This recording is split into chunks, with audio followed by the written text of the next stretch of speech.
আসসালামু আলাইকুম রহমতুল্লাহি বারাকাতু। এখন যে তদবিরটা আমি আপনাদেরকে দেব সেটা হচ্ছে নিয়ামতপ্রাপ্ত ব্যক্তি পরীক্ষার নিয়ম।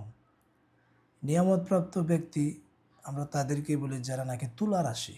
তুলা রাশি এটা সুন্দর ভাষা না, এটা বলবেন নিয়ামতপ্রাপ্ত ব্যক্তি। কারণ তুলা রাশি শব্দটা হচ্ছে তান্ত্রিকদের একটা ভাষা, আর নিয়ামতপ্রাপ্ত ব্যক্তি এই ভাষাটা হচ্ছে ভালো রাখি বা মুদাব্বিরদের বাসা। ঠিক আছে, কারণ আল্লাহ তাআলা দেখায় বিদায় সে দেখে। ঠিক আছে, আল্লাহ তাআলা সেই নিয়ামত দিয়েছে দেখেই সে দেখতে পায়, এজন্য আমরা তাদেরকে নিয়ামতপ্রাপ্ত ব্যক্তি বলবো। আপনারাও তুলা রাশি না বলে নিয়ামতপ্রাপ্ত ব্যক্তি বলবেন। ঠিক আছে, কয়েকটা নিয়ম আছে, আমি নিয়মগুলো বলে দিব, খুব মনোযোগ সহকারে সেটা শোনার চেষ্টা করবেন। কারণ নিয়ামতপ্রাপ্ত ব্যক্তি তখনই দরকার যখন নাকি কঠিন কোনো রোগী আসে, যার চোখও খোলে না, যার সে নিজেও নিয়ামতপ্রাপ্ত না, বা যার রোগ নির্ণয় করা কঠিন হয়ে যাচ্ছে, কিন্তু তার যে আলামত, জিন্নাতের আলামত হোক বা জাদুর আলামত হোক, আলামতগুলো প্রকাশ পায় কিন্তু রোগটা নির্ণয় করা যাচ্ছে না বা কোনোভাবেই তাকে সামাল দেওয়া যাচ্ছে না, তখন অন্য একটা ব্যক্তিকে বসিয়ে বা অন্য একটা নিয়ামতপ্রাপ্ত ব্যক্তিকে বসিয়ে বোঝার জন্য বলি, তুলা রাশি ব্যক্তিকে বসিয়ে আমরা ওইটা দেখি। যদি আমরা তুলা রাশি বলবো না, নিয়ামতপ্রাপ্ত ব্যক্তি বলবো ইনশাআল্লাহ। ওকে, আচ্ছা। অজ অবস্থায় এক নং নিয়ম, অজ অবস্থায় বসিয়ে আগে ওই লোককে হেসার করে দেবেন। হেসার কিভাবে করতে হয়? হাতে শরীরে, ওই যে আমি শুরুতেই বলছি, দেখবেন শুরুতেই বলা আছে হেসার কিভাবে করতে হয়। কয়েকটা ক্লাস যদি দেখে থাকেন আপনারা ইনশাল্লাহ বুঝবেন। তারপর আমি বলে দিচ্ছি। হাতের মধ্যে বলবেন হাতটা করার জন্য দুইটা হাত যেভাবে আমরা দোয়া করি একত্রিত করে আপনার সামনে যেন হাতটা বিছিয়ে দেয় এই হাতের মধ্যে অথবা তার শরীরের মধ্যে। আপনি আপনার শাহাদত আঙ্গুলের মধ্যে ইয়া হাইয়্যু কাইয়্যুম বলে ইসমে আজম পরে ফু দিয়ে তারপর তার শরীরের মধ্যে পড়তে থাকবেন আর ঘুরাইতে থাকবেন হাত দিয়ে, আর নিয়ত করতে থাকবেন যে তার শরীরটা হেসার করে দিচ্ছি। আপনি আগে পিছে দুরূদ শরীফ আস্তাগফিরুল্লাহ 7 বার, সূরা ফাতিহা, আয়াতুল কুরসি, বিশেষ করে সূরা তারিকের শেষের 3 আয়াত এগুলো পরে ফু দিবেন, হেসার হয়ে যাবে ইনশাআল্লাহ। অথবা আপনি 33 আয়াত পরেও তাকে হেসার করে নিতে পারেন। ঠিক আছে, হেসার করার পর সাথে সাথে তার হাত মুঠ বাঁধবেন, হাতটা মুষ্টিবদ্ধ করার জন্য বলবেন এবং চোখটা বন্ধ করার জন্য বলবেন, অথবা তার চোখটা গামছা দিয়ে বা কাপড় দিয়ে তার চোখটা বেঁধে দিবেন। কাপড়টা কালো কাপড় হলেই ভালো হবে। ঠিক আছে, কাপড়টা যদি কালো কাপড় হয় তাহলে ভালো হবে। বিশেষ দ্রষ্টব্য, রোগীকে আলোর সামনে বসানো ঠিক না। ঠিক আছে, নিরুপায় হয়ে বসলে বসা যায়, কিন্তু আলোর সামনে বসানো ঠিক না। আচ্ছা, ইস্তেগফার, দরুদ ও নিয়ত করতে হবে।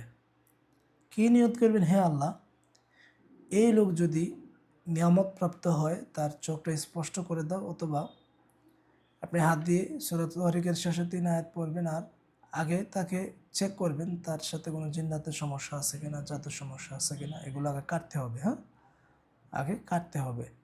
কাটার জন্য নিয়ত করে আল্লাহকে বলবেন, অথবা জোরে জোরে বলবেন, আল্লাহ এমুককে, এমুকের সন্তান এমুককে কোনো জিন, কোনো শয়তান কষ্ট দিয়ে থাকলে তাকে ধরে নিয়ে আসতেছি, আল্লাহ তুমি সাহায্য করো, বিসমিল্লাহ আল্লাহ টান দিবেন, চলে আসবে। আর যদি কিছুই না থাকে, শুধু নিয়ামতপ্রাপ্ত হয়, আপনি আল্লাহর কাছে নিয়ত করবেন, আল্লাহকে বলবেন, আল্লাহ এই লোক যদি নিয়ামতপ্রাপ্ত হয় তাহলে তার চোখ স্পষ্ট করে দাও, দিনের মতো স্পষ্ট করে দাও। দেখবেন যে সে চোখ বন্ধ করে দেখবে দিনের মতো স্পর্শ, সব কিছু ফর্সা, সব কিছু আলোকিত, সব দেখা যায়। তখন ওই লোককে ওই রোগীর ব্যাপারে, রোগীর নাম, পিতামাতার নাম, ঠিকানা বলবেন।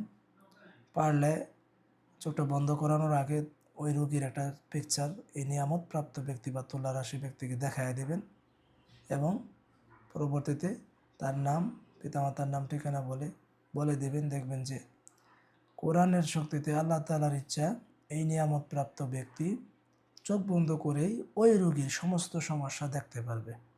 কয়টা জিন আছে, কয়টা জাদু আছে, কয়টা গিট আছে, বান আছে, এগুলো দেখতে পারবে। তখন আপনি নিয়ত করে করে সবগুলো কেটে দিতে পারবেন জাদু নষ্টের আয়াত দিয়া দিয়া। কথা বুঝছেন? ওকে। তারপর ওই লোকে বসিয়ে সূরা ফাতিহা, দুরূদ, আয়াতুল কুরসি, জাদু নষ্টের আয়াত আমি তো বললাম, পরে দম করতে হবে আর বলতে হবে আপনি কি কিছু দেখতে পান? তখন সে দেখবে ইনশাআল্লাহ। চোখ পরিষ্কার করার জন্য আপনি সূরা কাফের 22 নং আয়াত পরে দম করতে পারেন তোর চোখের মধ্যে। আপনি আরও বলতে পারবেন ইয়ানুর ইয়ানুর ইয়ানুর ইয়া জহির ইয়া জহির ইয়া জহির, এবাতুনি এবাতুনি এবাতুনি, এভাবে তিনবার করে 3 3 9 বার পড়বেন। ইয়ানুর 3 বার, ইয়া জহির 3 বার, ইয়া বাতুন 3 বার, পরে যা আল হক ও যা আল বাতিল ইন্নাল বাতিলা কানা যাহুকা। সূরা বাকারার 270 নং আয়াত পরে চোখে ফু দিবেন এবং জিলজালের শেষের 2 আয়াত পরে যদি চোখে ফু দেন আর আল্লাহর কাছে নিয়ত করেন, আল্লাহ তোমার এই বান্দার চোখ স্পষ্ট করে দাও, ইনশাআল্লাহ তার চোখ ফর্সা হয়ে যাবে।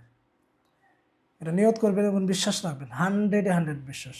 এটা হচ্ছে বিশ্বাসের উপর নির্ভর। আপনার যদি বিশ্বাসের সমস্যা থাকে এবং এই যে সকাল সন্ধ্যার যে তদবির দিছি, সকাল সন্ধ্যার যে আমল দিছি, আমলও যদি আপনার দুর্বলতা থাকে, আপনার নিজেরই যদি কি বলে রুহানিয়াত ঠিক না থাকে, তাহলে হবে না। রুহানিয়াত ঠিক করার জন্য সকাল সন্ধ্যার আমলগুলো করতেই হবে। আশা করি বুঝতে পারছেন। আচ্ছা,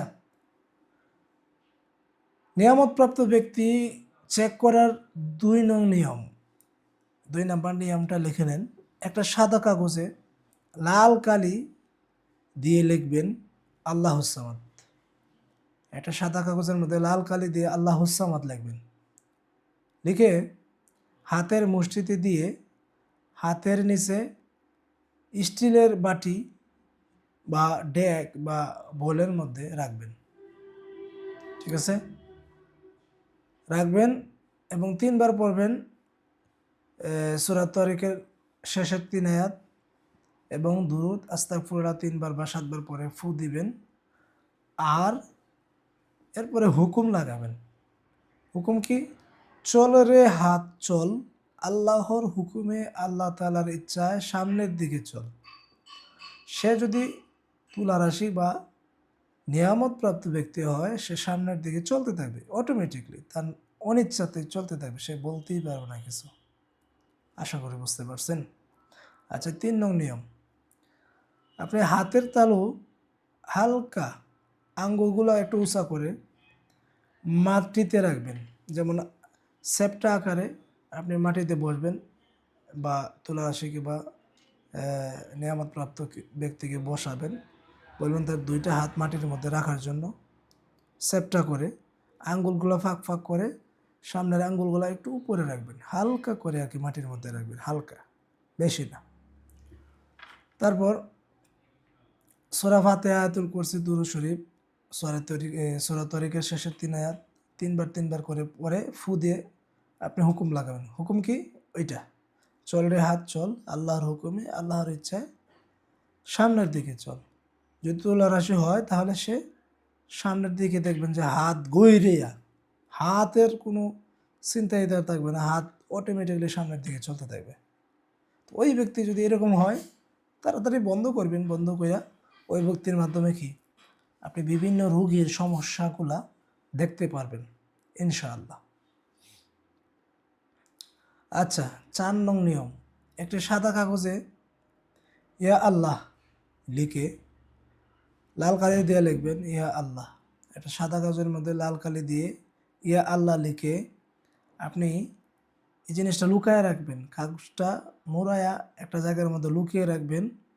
হাতের তালু মাটিতে, আঙ্গুল উপরে, ওই যে 3 নং নিয়মের মতো হাতটা নিচে রাখবেন, রাখতে বলবেন তুলা রাশি ব্যক্তিকে বা আপনার নিয়ামতপ্রাপ্ত ব্যক্তিকে বলবেন হাতটা নিচে রাখার জন্য, সামনের আঙ্গুলগুলো উপরে রাখবে, 3 নং নিয়মের মতো আর কি। আর একটা কাগজের মধ্যে ইয়া আল্লাহ লেখে লাল কালি দিয়ে ওই কাগজটা লুকায় রাখবেন।